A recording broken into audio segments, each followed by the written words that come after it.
is Alim Blessing Iyaji, but preferably Alims. I'm a trans man with a disability, obviously. I'm an activist for queer persons with disability, also an advocate for trans rights in Nigeria. I work with Women's Health and Equal Rights Initiative as a program associate for diversity and inclusion. You know, there's nothing as powerful as truth. Truth is something that can conquer everything. So the fact that I can live my truth shows that I can actually overcome the hurdle. The hostile situation of our country. So I just feel like the only way that the war can overcome me, and Nigeria especially, is when I live in denials and live in lies of who truly I am. So, and I don't want to live in that way. I don't want to live very scared and feel like when I wake up in the morning I need to start thinking about this and that. Let me just live my truth, and whatever it is that comes up, it's fine. So I just gave myself that courage, like, man, you need to live your truth. You need to embrace your truth. So yeah. You know, firstly, as a person with a disability, it is assumed that people with disability do not even have a sexuality.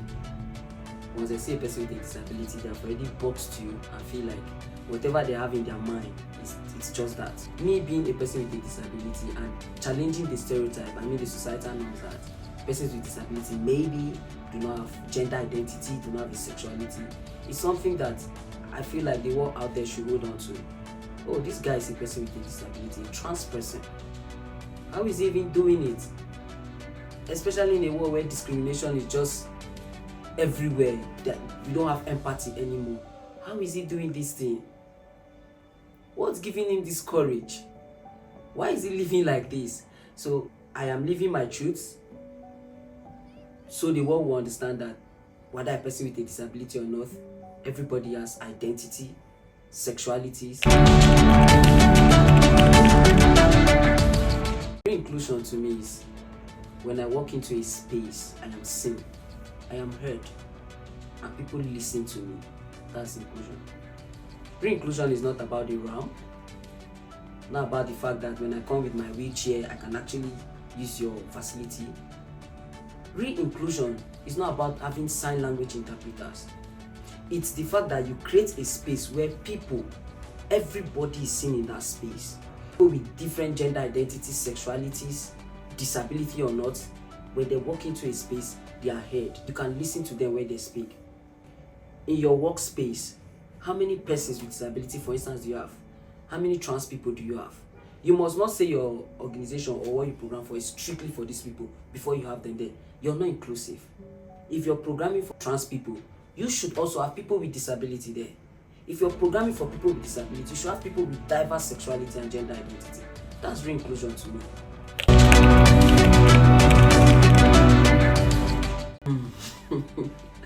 Just very recent, I'm going to withhold the name of the bank. So I have done my gender marker right. So for my bank, I'm yet to really go in that path, but I'm working on it. So I called this bank. I had a problem and I called them. I mistakenly subscribed for someone, and just like 1 full month subscription, and then I now called the bank. I said, oh, I did this, I've called the network, and they said I need to reach out to the bank for the bank to make a reversal. And the person said, hello sir, can you give the phone to the owner of the account?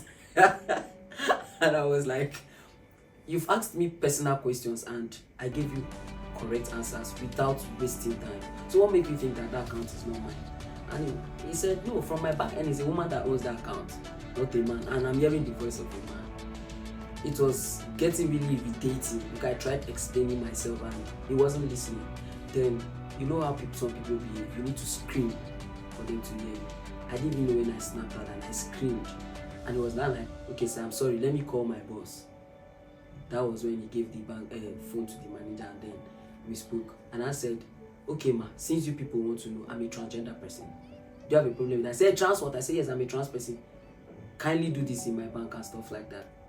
Also, one time, I was supposed to travel to South Africa, and when I got to our embassy here, I had something to do. That I went there with my passport. They collected the passport. The first person looked at the passport and looked at me, gave the passport to the next person. The person opened it, looked at it and looked at me. Like my passport went to 3 different tables, and then I stood there looking at them. One now summoned the courage. A woman, she now walked close to me and said, I think there's a mistake, like maybe you came with someone else's passport. I said, no, I came with my passport. And she said, oh. She took a deep breath. Me too, I said, can I have a seat? Because I'm standing. I felt something just up and out. And then she said I should sit down. We had a conversation. It's funny though, but after the whole conversation, she made me to understand that people's beliefs and ideologies are very different.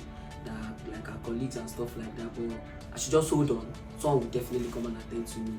I felt it wasn't funny actually to see that I'm talking to you and you're passing my passport to the next person. Like people are looking at me like, what? Am I sick? So I really felt embarrassed. That particular situation made me feel like I felt embarrassed though, but it is what it is. There's nothing as powerful as truth. The world will definitely adjust. I used to live in Extra. I used to be scared, right? I used to be scared of what would they say. Firstly, I'm a person with a disability, and that's a whole lot. Then coming out to tell my family that I feel differently. It just Nigeria they could say only you then born. It feels like, guy, you're not the only child here. Why is everything negative coming from your end? Because it is perceived as such. Why does it have to be you all the time? But guys, try to live your truth, because I'm very sure that only when you're living yourself that you can be happy. I mean, I wasn't this happy before. I don't used to look at mirror. I hated mirror with every passion in me because what I see does not resonate with who I am. But right now, looking at myself, a fine boy, beard guy, like living so happily, you can't, man, you people can, oh no, you can't share by that joy. You will not understand the way I feel. Knowing that I can look, I can brush my beard. I can look at the mirror. Now, what I see on the mirror actually resonates with who I am. So, please, live your truth. I understand how tight it can be, but once you have the opportunity to live your truth, please live it loudly. Whoever cannot look at you should please get a shade. Don't dim your light because of it society go talk. Live yourself and be proud of you. Thank you very much for having me. Thank you.